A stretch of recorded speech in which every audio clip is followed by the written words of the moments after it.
Hello friends, welcome to JNC. Friends, इस video में हमारे पास जो क्वेश्चन है उसमें हमारे पास एक कॉइल है जिसकी रेडियस कैपिटल आर है और जिसका रेजिस्टेंस स्मॉल आर है। फ्रेंड्स, ये कॉइल जो है, ये जो कॉइल है ये मैग्नेटिक फील्ड के पास ए ओ बी के पैरेलल रखी हुई है। ए ओ बी के पैरेलल रखी हुई है। जो मैग्नेटिक फील्ड बी है वो इनवर्ड है। और फ्रेंड्स, क्या होता है कि ये जो कॉइल है ये पॉइंट ओ है ना, पॉइंट ओ जो कि सेंटर है इस कॉइल का, सेंटर है सेमी सर्कुलर कॉइल का, कि परपेंडिकुलर एक्सिस के अलोंग ओमेगा एंगुलर वेलोसिटी से रोटेट करना स्टार्ट करती है। तो फ्रेंड्स, क्या होगा जब ये मैग्नेटिक फील्ड में एंटर करेगी, तो फ्लक्स में इससे पास होने वाले फ्लक्स में चेंज होगा, जिसकी वजह से ईएमएफ इंड्यूस होगा। और क्योंकि ये रेजिस्टिव है तो एक इंड्यूस्ड करंट भी फ्लो करेगी। तो फ्रेंड्स, हमें उस इंड्यूस्ड ईएमएफ ई और आई की वैल्यू बतानी है और हमें ग्राफ प्लॉट करना है करंट वर्सेस टाइम का। तो फ्रेंड्स, काफ़ी सारी चीज़ें डिस्कस करनी है इस क्वेश्चन में। तो पहले आप अपने से क्वेश्चन ट्राई कर लो, उसके बाद आ जाओ मेरे डिस्कशन पे।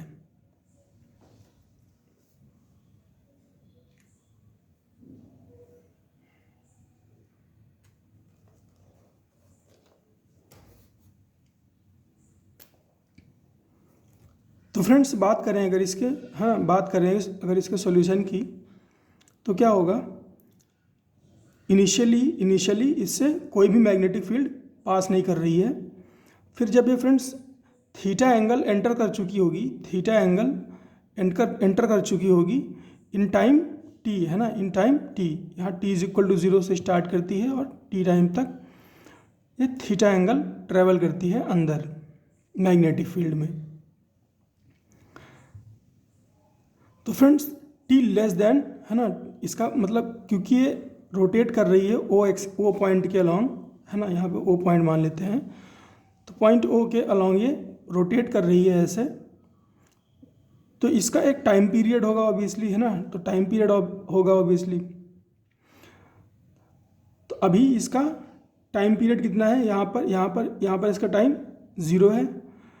और जब ये कंप्लीटली एंटर कर चुकी होगी मैग्नेटिक फील्ड में, तो कुछ ऐसा सिनेरियो बनेगा, है ना, कुछ ऐसा सिनेरियो बनेगा। तो ये टाइम पीरियड हो गया T/2। तो फ्रेंड्स, टाइम पीरियड T/2 से, है ना, लेस टाइम की अगर बात करें, है ना, small T less than capital T/2 की अगर बात करें, तो जो फ्लक्स होगा वो इंक्रीजिंग नेचर का होगा। ये जैसे जैसे कॉइल अंदर एंटर करेगी तो एरिया इसका बढ़ता चला जाएगा मैग्नेटिक फील्ड में। तो number of flux line passing through coil जो है वो इंक्रीज कर रही होंगी बिफोर T/2, है ना, before capital T/2 number of flux line will be increasing through coil. तो friends, flux through coil at time T की अगर बात करें, एट टाइम टी की अगर हम बात करें, टी मीन्स स्मॉल टी की बात करें, तो हो जाएगा BA cos 0 degree. BA cos 0 degree. 0 degree क्यों फ्रेंड्स? क्योंकि इसका जो एरिया वेक्टर है, इस कॉइल का जो एरिया वेक्टर है वो पैरेलल है मैग्नेटिक फील्ड के। जो इसका एरिया वेक्टर है वो पैरेलल है मैग्नेटिक फील्ड के। तो फाई की वैल्यू 0 है, तो cos फाई की वैल्यू क्या हो जाएगी, 1 हो जाएगी। तो फ्लक्स क्या हो जाएगा, B इंटू ए। बी मैग्नेटिक फील्ड डेंसिटी, ए क्या है, एरिया। अब फ्रेंड्स, एरिया क्या होगा, तो फ्रेंड्स यहाँ पर आप देखो, ये आर्क दिख रहा है आपको, ये आर्क दिख रहा होगा। ये जो यहाँ पे जो आर्क है उसी को मैंने कट करके यहाँ पे ड्रॉ किया है। इसका एंगल थीटा है, रेडियस आर है, और ये इसकी सर्कमफेरेंस है ना, सर्कमफेरेंस की जो लेंथ है वो आर थीटा है। जो सर्कमफेरेंस की लेंथ है वो आर थीटा है। तो friends for small value of theta, है ना, for small value of theta जो इसका एरिया होगा वो हम इसको ट्रायंगल मान करके कैलकुलेट कर सकते हैं। For small value of theta ये जो इसका आर्क है ये ऑलमोस्ट लीनियर होगा, ऑलमोस्ट लीनियर होगा, तो हम इसको ट्रायंगल की तरह कैलकुलेट कर सकते हैं इसका एरिया। तो इसका एरिया हो जाएगा हाफ, है ना, half R into theta R, half ये R into theta R, base into perpendicular, half R into theta R. तो एरिया हो गया half are square theta, half are square theta. अब फ्रेंड्स थीटा क्या है? तो फ्रेंड्स थीटा है angular displacement, theta है एंगुलर डिस्प्लेसमेंट, और अपने पास एंगुलर वेलोसिटी गिवन है दैट इज ओमेगा। तो थीटा क्या हो जाएगा? Angular velocity into time, angular velocity omega into time. तो ये एंगुलर डिस्प्लेसमेंट अपने पास आ गया। तो फ्रेंड्स फ्लक्स क्या हो गया? B into half are square theta, half are square theta, यहाँ से एरिया निकाला, और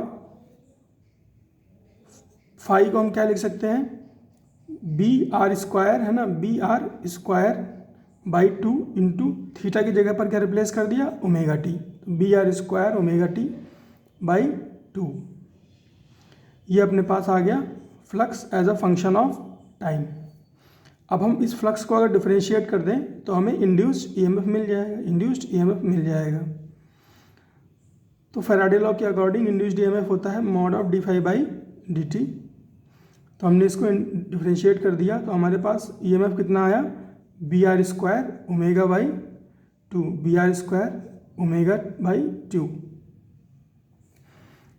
तो फ्रेंड्स इंड्यूस करंट कितनी होगी? ईएमएफ डिवाइड बाई रेजिस्टेंस, है ना, EMF divide by resistance E by r. तो ये B r square omega by 2 divide by small r, resistance से डिवाइड कर दिया तो अपने को इंड्यूस्ड करंट मिल गई।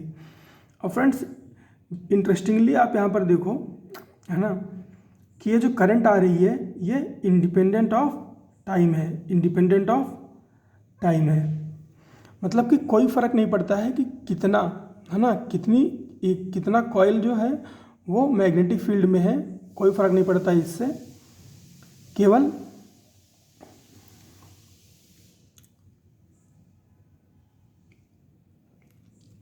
इसकी एंगुलर वेलोसिटी और मैग्नेटिक फील्ड और बाकी जो पैरामीटर हैं उन पर केवल करंट डिपेंड कर रही है ना। और फ्रेंड्स बात करें अगर इसकी डायरेक्शन की, बात करें इसकी डायरेक्शन की, मैं करंट की, है ना, करंट की डायरेक्शन की बात करें तो फ्रेंड्स, है ना, बिफोर टी बाई 2, है ना, बिफोर टी बाई 2 मतलब बिफोर हाफ पीरियड क्या होगा? जो फ्लक्स क्या है? इंक्रीजिंग है, फ्लक्स इंक्रीजिंग है। तो इंड्यूस्ड करंट कैसी होगी? इंड्यूस्ड करंट कैसी होगी? जो इस चेंज को अपोज कर सके, मतलब कि ये जो फ्लक्स इसमें इंक्रीज हो रहा है उसको सप्रेस कर सके, उसको सप्रेस कर सके। तो करंट उस डायरेक्शन में फ्लो करेगी, करंट उस डायरेक्शन में फ्लो करेगी कि वो net magnetic field density inside coil को रिड्यूस कर सके, है ना, net magnetic field density inside coil को रिड्यूस कर सके। ऐसा वो कैसे कर सकती है? अभी जो है ये मैग्नेटिक फील्ड है इनवर्ड, तो ये आउटवर्ड अगर मैग्नेटिक फील्ड को प्रोड्यूस करे, है ना, या इंड्यूस करे तो ये नेट मैग्नेटिक फील्ड डेंसिटी को कम कर देगी। तो आउटवर्ड मैग्नेटिक फील्ड के लिए इसको कैसा फ्लो करना पड़ेगा? Anti clockwise, anti clockwise. तो फर्स्ट हाफ में ये जो करंट है वो कैसे फ्लो करेगी? Anti clockwise. अब बात करते हैं friends small T greater than T by 2, small T greater than T by 2। तो friends small T greater than T by 2 पे बात करें अगर, है ना, small T greater than T by 2 पे बात करें तो क्या होगा? इसमें जो फ्लक्स है, अब ये कॉइल मैग्नेटिक फील्ड से बाहर जा रहा है तो ये मैग्नेटिक फील्ड में इसका एरिया कम हो रहा है, मैग्नेटिक फील्ड में इसका एरिया कम हो रहा है। तो फ्रेंड्स जब मैग्नेटिक फील्ड में इसका एरिया कम हो रहा होगा तो number of flux lines passing through area, है ना, पासिंग थ्रू एरिया क्या हो रहा होगा, कम हो रहा होगा, रिड्यूस कर रहा होगा। तो ये क्या करना चाहेगा, जो करंट इंड्यूस है वो क्या करना चाहेगा कि मैग्नेटिक फील्ड डेंसिटी, है ना, नेट मैग्नेटिक फील्ड डेंसिटी को इंक्रीज़ किया जाए जिससे कि चेंज इन फ्लक्स जो है वो रिड्यूस हो जाए। तो friends net magnetic field density को बढ़ाने का क्या तरीका है कि इंड्यूस्ड मैग्नेटिक फील्ड की डायरेक्शन को इनवर्ट रखा जाए, इंड्यूस्ड मैग्नेटिक फील्ड डायरेक्शन को इनवर्ट रखा जाए। तो इनवर्ट कैसे फ्लो करेगी करंट, मैग्नेटिक फील्ड इनवर्ट कैसे इंड्यूस होगी, जब इंड्यूस करंट की डायरेक्शन हो क्लॉकवाइज, जब इंड्यूस करंट की डायरेक्शन हो क्लॉकवाइज। तो सेकेंड हाफ में करंट की डायरेक्शन कैसी होगी, क्लॉकवाइज। सेकेंड हाफ में करंट की डायरेक्शन कैसी होगी, क्लॉकवाइज। और मैग्नीट्यूड कैसा रहेगा फ्रेंड्स, मैग्नीट्यूड इसका इंडिपेंडेंट ऑफ टाइम है, मैग्नीट्यूड इसका इंडिपेंडेंट ऑफ टाइम है। तो t लेस देन t/2 में भी मैग्नीट्यूड कैसा रहेगा, BR² ω/2r रहेगा। और t ग्रेटर देन t/2 में भी इसका मैग्नीट्यूड BR² ω/2r रहेगा, केवल डायरेक्शन चेंज हो जाएगी। तो बात करें अगर I वर्सेस t, है ना, I वर्सेस t की बात करें अगर, तो हम जो फर्स्ट हाफ में करंट है जो कि एंटी क्लॉकवाइज है उसको पॉजिटिव मान ले रहे हैं, और जो सेकेंड हाफ में करंट है उसको हम नेगेटिव मान ले रहे हैं। आप कोई भी मान के प्लॉट कर सकते हो, कोई प्रॉब्लम नहीं है उसमें। तो फर्स्ट हाफ में जो करंट आई है उसको BR² ω/2r माना है, और जो सेकेंड हाफ में आई है उसको -BR² ω/2r माना है। और ये दोनों ही कांस्टेंट है ना, क्योंकि टाइम पे डिपेंड नहीं कर रहे हैं। तो कुछ इस तरह का प्लॉट आपको देखने को मिलेगा, t/2 तक, है ना, प्लस ये एंटी क्लॉकवाइज डायरेक्शन में। उसके बाद t/2 से जैसे ही आगे बढ़ा, जैसे t/2 से आगे बढ़ा करंट की डायरेक्शन चेंज हो जाएगी क्लॉकवाइज में, है ना, करंट की डायरेक्शन चेंज हो जाएगी और क्लॉकवाइज में, फिर एंटी क्लॉकवाइज, उसके बाद फिर क्लॉकवाइज, और इसी तरह से क्लॉकवाइज और एंटी क्लॉकवाइज करंट की डायरेक्शन जो है इस कॉइल में चेंज होती रहेगी। तो ये था फ्रेंड्स इस क्वेश्चन का डिस्कशन। आई होप आपको चीज़ें समझ में आ गई होंगी। और फ्रेंड्स ये जो फ्लक्स की, है ना, फ्लक्स की इंड्यूस्ड करंट की डायरेक्शन हम निकालते हैं, ये हम लेंज लॉ, है ना, लेंजेस लॉ को यूज़ करके निकालते हैं। आई होप आपको लेंज लॉ पता होगा, नहीं पता है तो डेफिनेटली इसको पढ़िए आप। मिलते हैं फ्रेंड्स नेक्स्ट क्वेश्चन में।